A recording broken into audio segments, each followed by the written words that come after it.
Also, there has to be rigour to it, and that's really, in the trust sector, our nuclear bomb, if you like, is that we can recommend special measures to the department. If we find a situation where a trust has persistently failed to improve, we can, in fact we must, it's our duty to report that to the department and to recommend that the department take the special measures. But it is for the department to do that, it's not for us. So there is that clear divide. Okay, thank you.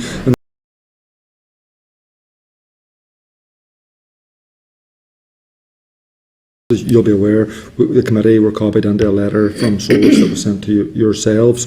So, Christine, you were saying that the community's experience must be heard, and I mean, it seems to be the case in the letter. No, SOAS are saying that when you were doing your work, that there's an overwhelming amount of evidence provided directly by patients and staff, whereas you have looked specifically at clinical outcomes. So I'm just not sure how you would want to respond to that. And that one to Briege, but I think just to sort of reassure you, we do look across the entire screen. It's not as if we just solely look at the clinical data and the statistics. We do listen very carefully. But Briege. Yeah. Well, on the basis of the letter that SOAS colleagues sent to us yesterday and that you've evidenced, I think they were referencing a recent meeting with myself earlier in September.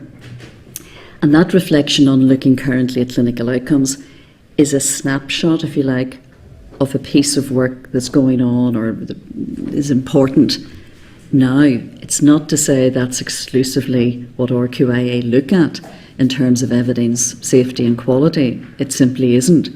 But it is recognising that clinical outcome information in meaningful format, we believe should be available to communities, to populations, to groups of individuals where there is a service change, whether it's in the West or elsewhere, whether it's by intent or by crises.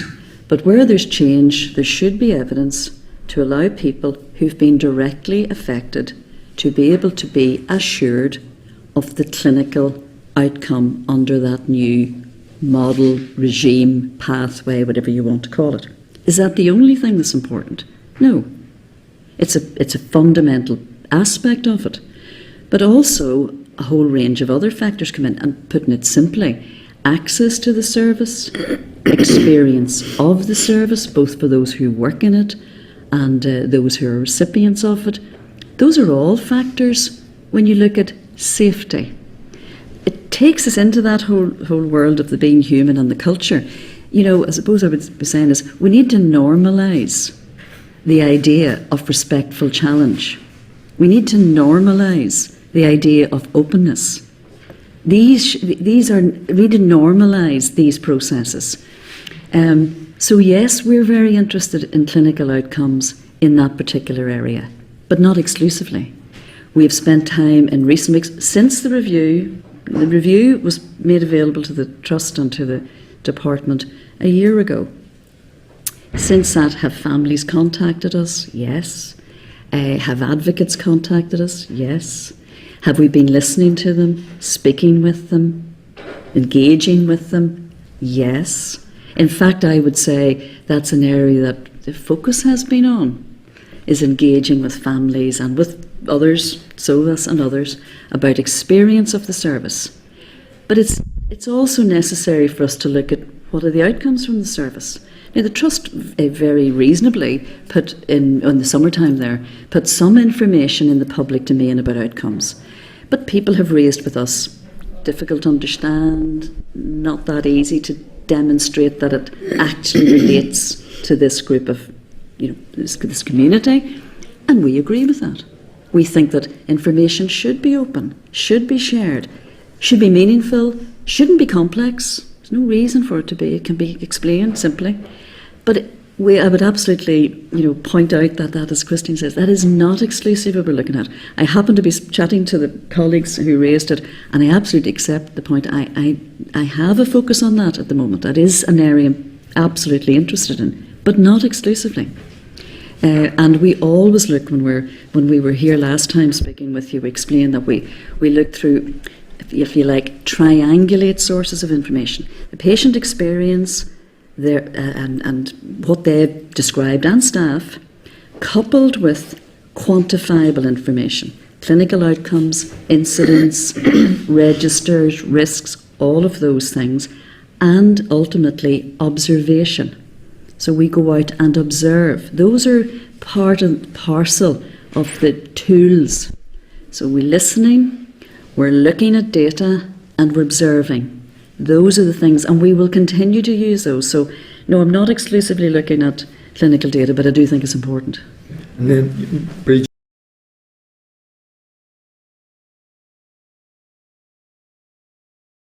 the SOAS campaign. In terms of your inspection, on the referral pathways and the recommendations, where are we, or we're currently sitting with those, and in terms of have they been accepted? And like it has come up a committee. We're due we have a written briefing as our next item, but I wondered if you could. Happy to. No, I would just like to say yes, just to reassure everybody, we've not taken our eye off that ball. We did do that report commissioned by the department, or review commissioned by the department within its terms of reference, and we're still keeping a close eye on what's going on. I think you're getting an update report later on today. We haven't seen that, so we don't know what's in it. We'll be agog to find out. But we are asking questions and we're seeking to get updated. But Brigitte is over the details. I'll say briefly, I've got to briefly. And then you mentioned there, Neil, we did an inspection, although I would just qualify, we did a review, because I know, but I get it wrong loads of times as well. But they are different. Because out of inspection, as I mentioned earlier, you produce a report, you make recommendations for improvements, you could serve an improvement notice. That doesn't apply with a review. A review is just start on following on from one of Philip's questions around the SOAS campaign. In terms of your inspection, on the referral pathways and the recommendations, where are we, or we're currently sitting with those, and in terms of have they been accepted? And like it has come up a committee. We're due we have a written briefing as our next item, but I wondered if you could. Happy to. No, I would just like to say yes, just to reassure everybody, we've not taken our eye off that ball. We did do that report commissioned by the department, or review commissioned by the department within its terms of reference, and we're still keeping a close eye on what's going on. I think you're getting an update report later on today. We haven't seen that, so we don't know what's in it. We'll be agog to find out. But we are asking questions and we're seeking to get updated. But Brigitte is over the details. I'll say briefly, I've got to briefly.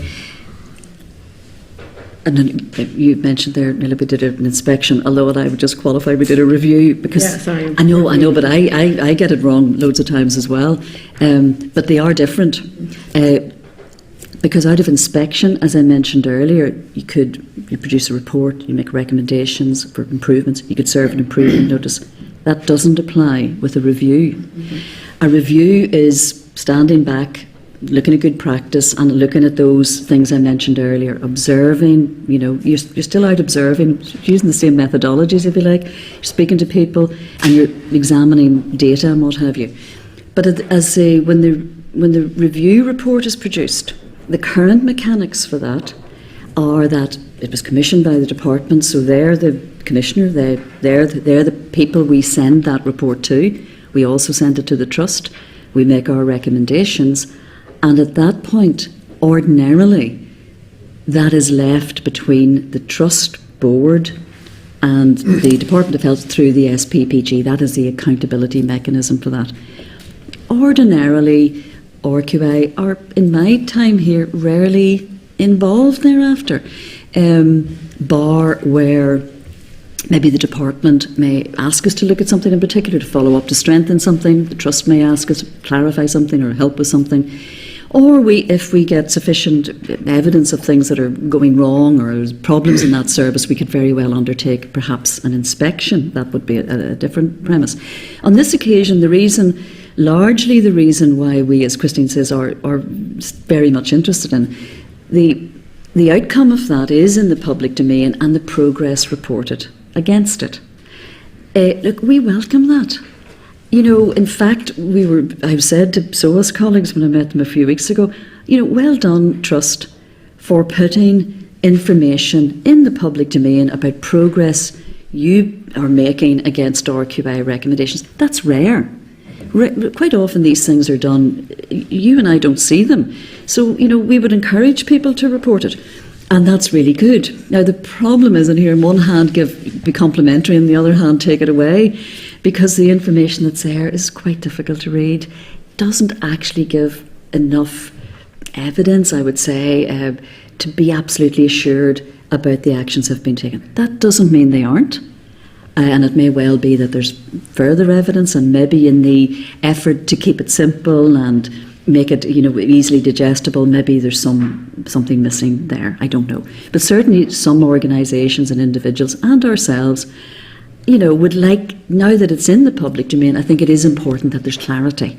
So we're following up on that. I've explained that to colleagues who've asked us about it, and following up with the SPPG and with the department, and indeed with the Trust as need be. Let's get some clarity on that. Look, it's not about us washing our hands off it. None of us can do that. But it's encouraging the Trust are willing to put the information in the public domain. But now we need to help and support them and others to make sure it's actually meaningful to those that it affects. No, thank you. I think that is helpful.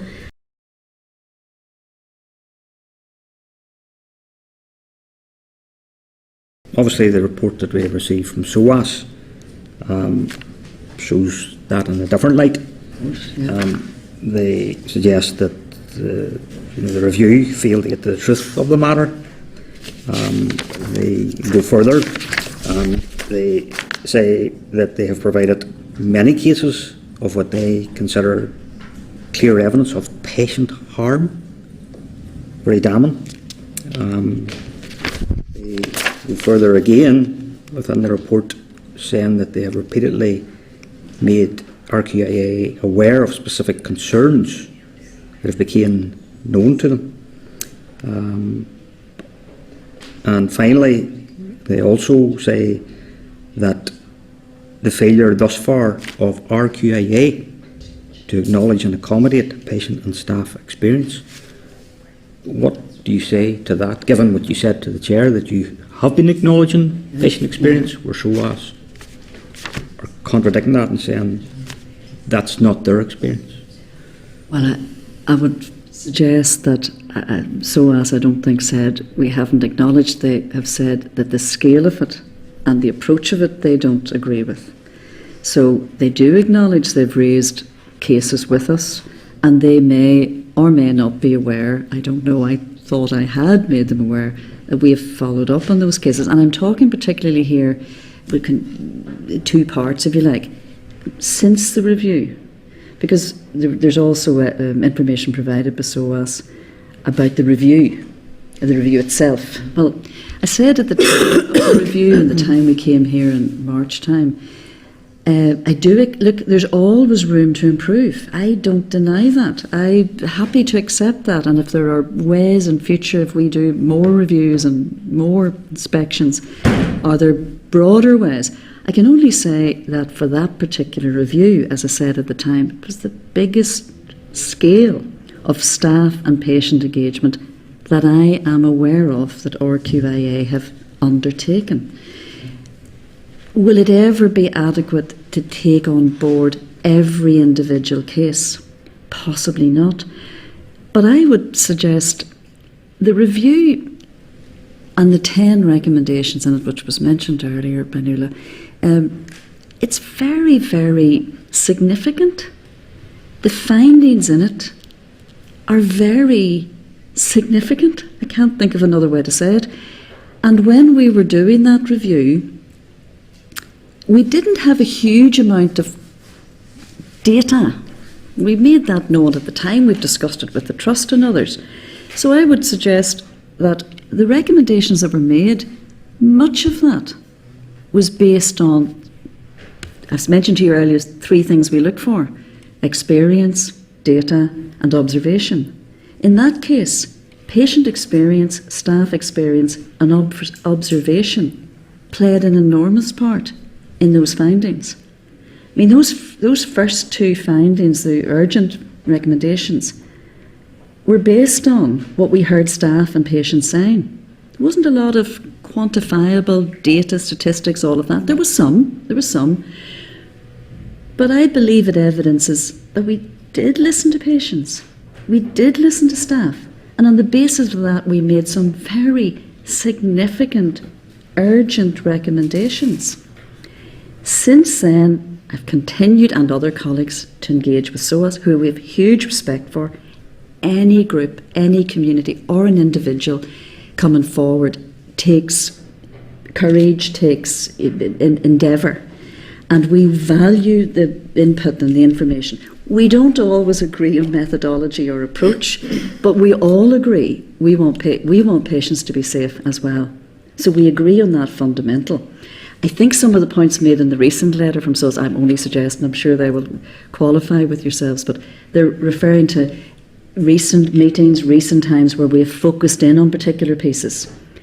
And I don't share with everybody that I'm meeting, including SOAS or others, information that me or colleagues are liaising with individual families. But we are doing, and that's important. But we need to triangulate, I can't think of another word for it, bring it together with quantifiable information, measurable information, and potentially observed.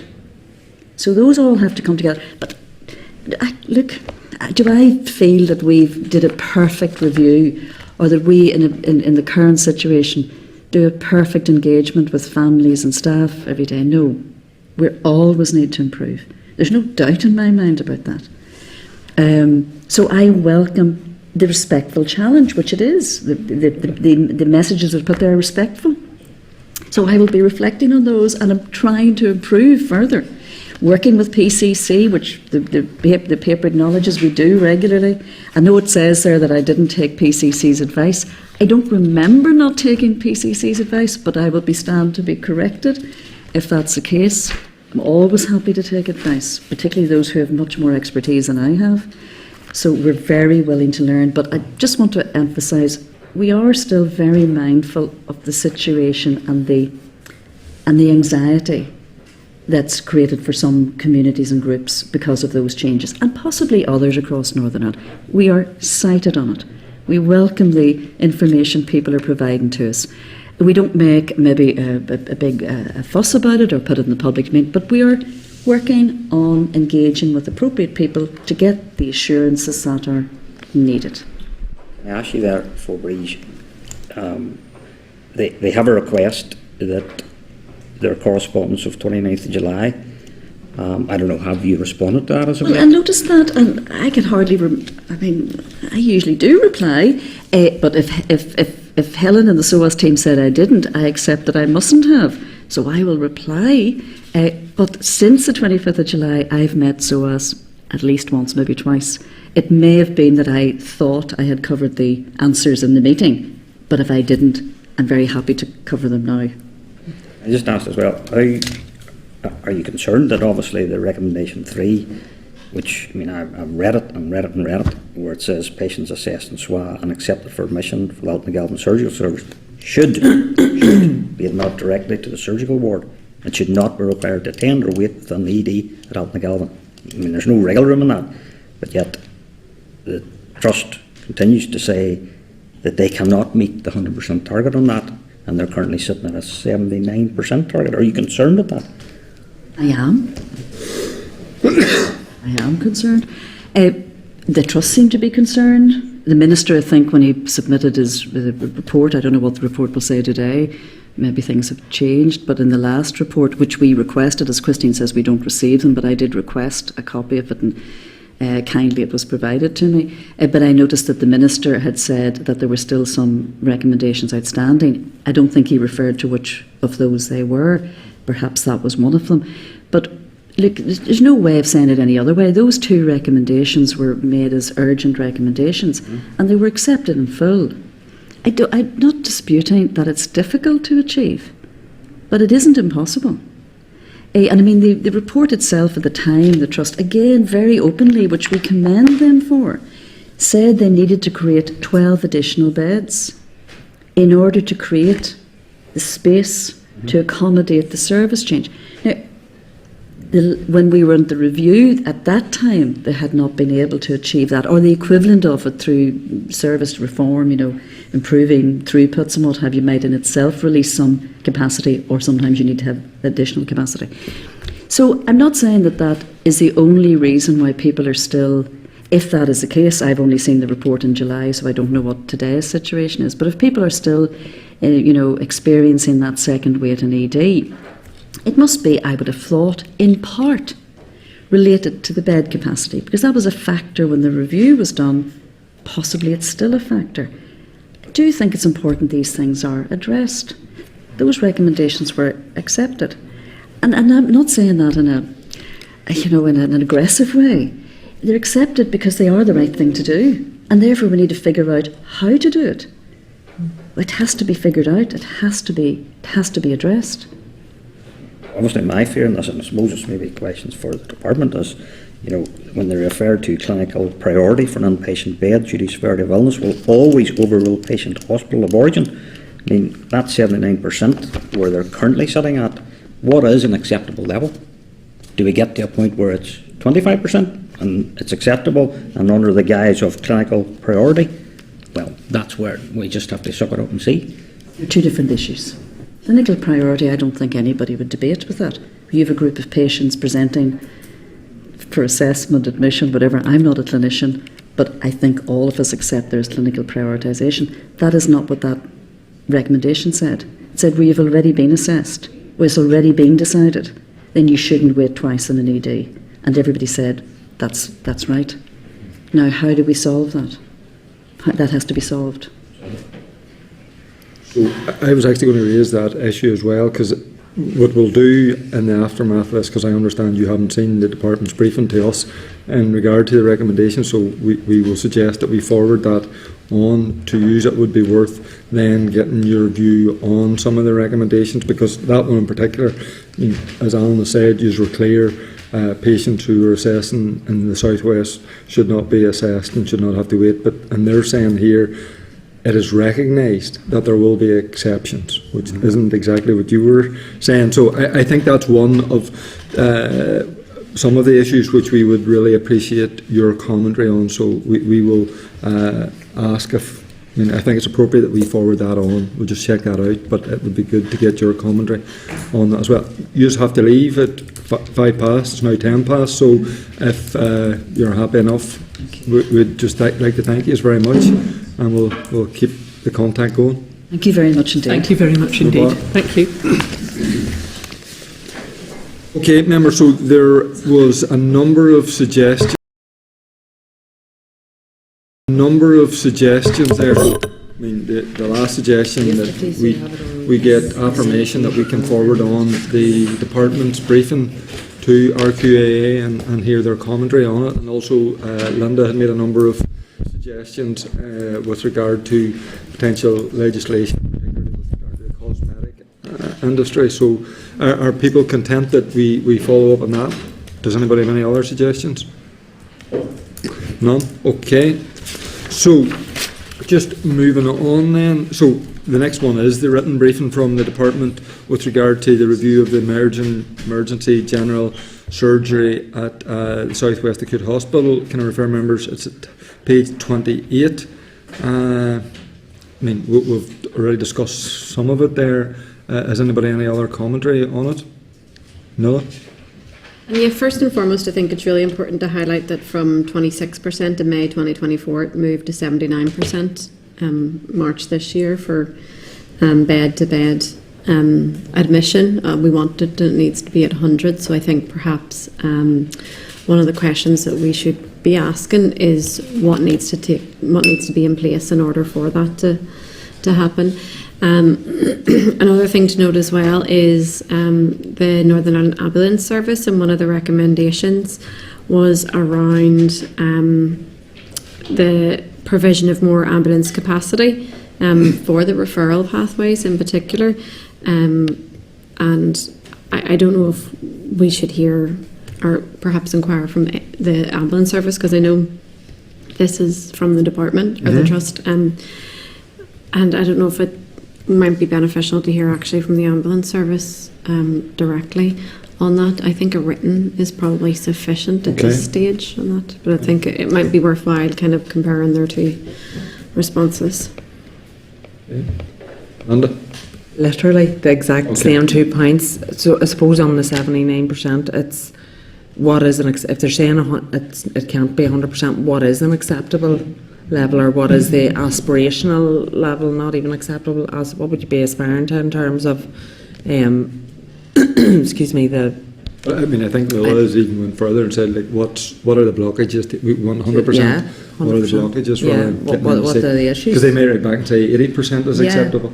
Which and doesn't give us any greater understanding. So I think you're right, Chair. Actually, yes, we need to ask what are the issues, and then in relation to NIAS, I agree with Nuala. We should be asking NIAS, but we should also be asking them how many private ambulances are currently in use. You know, what is the scale and cost of their involvement to date, and you know, are they operational on a 24/7 basis, or are they just for the kind of planned procedures, you know, 9 to 5? So just to get a sense of that, because I didn't see that anywhere, and I think that can be added into what Nuala is asking for in terms of that briefing. So a written briefing would be, because we need to understand, get an understanding of it before somebody comes in front of us, and then we're sitting here with it and we've had an hour to read it and you're trying to come up with a question. So I think if we get the written briefing, we've time to digest that, and then at some point we may want to. So I think we need to check with the department about, because they've provided us with this, if we can send it on to the RQIA, and also I'd be suggesting then that we ask if we can send it on to SOAS as well, just to get their commentary on it, if people are content with that, if their department are happy. Okay, and we'll follow up on all those other issues with the ambulance.